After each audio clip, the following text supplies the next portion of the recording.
Estamos aqui no cartório da 35ª Zona Eleitoral do município de Juína. Iremos falar com um juiz a respeito dos procedimentos, do que muda durante este período das eleições. Inclusive, iremos falar também sobre o crime que é a compra de votos, que infelizmente em pleno ano de 2018 é muito comum que aconteça. Então, assim, no geral as regras continuam parecidas, né? A diferença é que agora nós tivemos uma eleição municipal e agora será uma eleição geral, cujas questões de disputa e decisões relacionadas à competência e propaganda, essas questões são decisões tomadas pelo TRE ou pelo TSE, cuja função do juiz eleitoral aqui na comarca é mais como fiscal, né, da propaganda, mas eventuais situações dessas são compiladas e encaminhadas aos tribunais para lá serem decididas. Doutor, falando sobre algumas alterações, os candidatos que fizerem a propaganda inadequada, fora do período, quais serão as penalidades? A legislação traz penalidades, a principal delas é a multa, além da retirada do material que eventualmente estiver sendo veiculado extemporaneamente. Uma vez que ocorre uma situação de propaganda antecipada ou propaganda extemporânea, é feito uma denúncia, evidentemente, ouve-se as partes, o Ministério Público e a Justiça Eleitoral, se comprovada a extemporaneidade, manda retirar o material propagandístico imediatamente. Agora, a multa ela é aplicada no final, quando a Justiça Eleitoral profere uma sentença, né? Então, agora, como se executa daí a multa eventualmente aplicada, ela é executada, ela é uma dívida ativa e é executada pela Procuradoria da Fazenda Nacional. Doutor, não podemos deixar de falar sobre a importância do voto, a democracia, a mudança para o país de um modo geral neste período da eleição. Um ponto fundamental.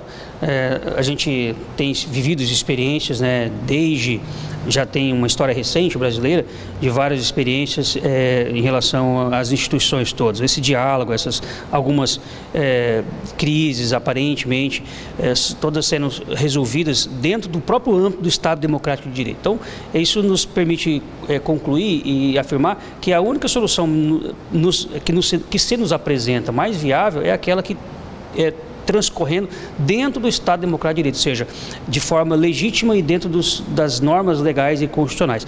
O voto é exatamente essa contrapartida, é o momento que a população tem para participar, votar. E aí fica esse chamamento à população para que acreditem, né, nas mudanças, né? É evidente que ninguém consegue realizar mudanças da noite para o dia. Muitas das conquistas que nós temos hoje, muitas aliás, não são poucas, foram todas conquistadas por quem não usufruiu delas, né? Basta conversar com as pessoas mais antigas e elas vão perceber que muitas delas sequer podiam votar, né? E hoje não há distinção, né? Todos podem votar dentro dos critérios da lei, tem essa possibilidade. Então, assim, são conquistas notórias e que não lutamos por elas. Então, precisamos criar um cenário para que muitas das nossas conquistas, provavelmente também não vamos usufruí-las.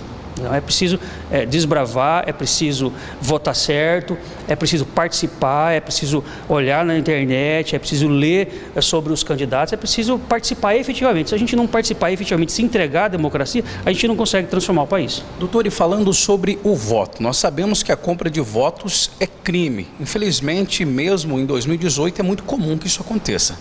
Se houver uma situação dessa, é evidente que a Justiça Eleitoral vai ser dura e vai coibir imediatamente, não há dúvida disso.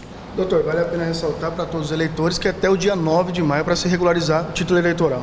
Sim, dia 9 de maio é o que nós chamamos de fechamento do cadastro. Então fica esse alerta, inclusive, para a população de Juína e região, que o prazo máximo, portanto o prazo fatal, para que a população que tiver interesse de fazer mudança, não só a mudança, transferir o título para cá, ou transferir daqui para uma outra cidade, ou mesmo transferir um local de votação, alguém que de repente morava lá no bairro módulo 5 e mudou para o módulo 4, por exemplo, o centro, enfim, e ele quer buscar uma seção mais próxima do seu trabalho, mais próximo do seu endereço, da sua residência. Então, até dia 9 de maio é o prazo fatal. Se ninguém fizer alteração até essa data, depois será impossível. Ele vai ter que votar no local que está lá, ou se ele não transferiu para Juína, vai ter que justificar o voto dele. Doutor, em relação aos mesários, como que se procede os voluntários? Então, Juína já tem uma experiência de mesário voluntário já desde 2006. Na época, inclusive, foi fruto do trabalho da equipe aqui da época, juntamente com o juiz eleitoral. Ele criou essa figura do mesário voluntário. Foi aqui, eu diria assim, o nascedouro dessa proposta. E de lá para cá isso sempre deu certo, né? Os servidores, juntamente com os juízes que por aqui passaram, conseguem manter um convênio, né? com instituições como a AGES, por exemplo, que é um carro-chefe, né? Tem bastante alunos ali, estudantes de direito, de outros cursos, de administração, enfim, vários alunos. E aí esse convênio com a Justiça Eleitoral permite que eles se inscrevam e sejam mesários voluntários. Então, desde 2006, a experiência aqui em Juína é de 100% dos mesários voluntários. Então, nunca há essa necessidade. Quem tiver interesse é só procurar o cartório eleitoral e se inscrever, né, para ser um mesário voluntário.